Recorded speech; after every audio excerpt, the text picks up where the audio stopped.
BJP শাসিত রাজ্য সরকারের ভূয়সী প্রশংসা করলেন মুখ্যমন্ত্রী ঘনিষ্ঠ উত্তর করিমগঞ্জের বিধায়ক কমলাক্ষ দে পুরকায়স্থ। বিধায়ক পুরকায়স্থের বিশেষ পদক্ষেপে আজ কাটিগড়া সার্কেল কার্যালয় প্রেক্ষাগৃহে এক অনুষ্ঠানের মাধ্যমে দুরারোগ্য রোগে আক্রান্ত ৭৮ জন রোগীর হাতে মুখ্যমন্ত্রীর ত্রাণ তহবিল থেকে বরাদ্দ ৭৮টি চেক তুলে দেওয়া হয়। প্রত্যেক রোগীর জন্য ১০,০০০ টাকা করে বরাদ্দ করা হয়েছে। পরে সংবাদ মাধ্যমে কথা বলার সময় বিধায়ক কমলাক্ষ মুখ্যমন্ত্রী হিমন্ত বিশ্ব শর্মার ভূয়সী প্রশংসা করে রাজ্য সরকার কর্তৃক বিভিন্ন উন্নয়নমূলক প্রকল্পের কথা তুলে ধরেন। এদিন অন্যান্যদের মধ্যে উপস্থিত ছিলেন কাটিগড়া সমবায় সমিতির চেয়ারম্যান সন্দীপ পাল, শুক্কুর বৈষ্ণব, নির্ঝর দাস, সুমিত বৈষ্ণব প্রমুখ।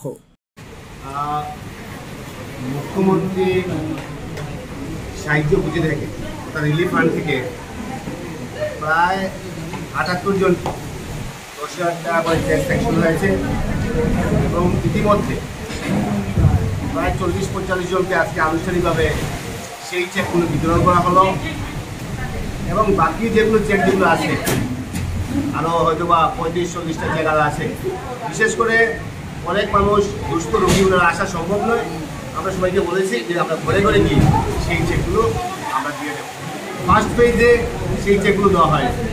সেকেন্ড ফেজে অনেকে জানেন, অনেকে জানেন না, অনেক হয়তোবা রুগী হয়ে ঘরে বসে আছেন কিন্তু হয়তোবা কেউ খবর নেয়নি।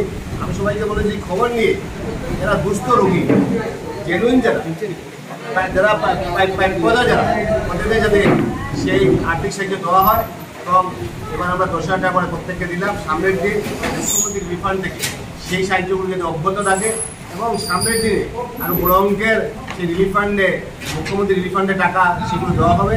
সেই টাকাগুলো আমরা নিশ্চয়ই গরিবদের মধ্যে সেগুলো ডিস্ট্রিবিউশন করব।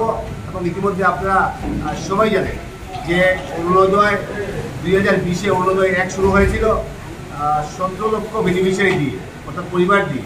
তারপর এলো অরুণোদয় ২ ২৬ লক্ষ পরিবার, এবার প্রায় ৩৭ লক্ষ, প্রায় ৪০,০০০ পরিবারকে সেই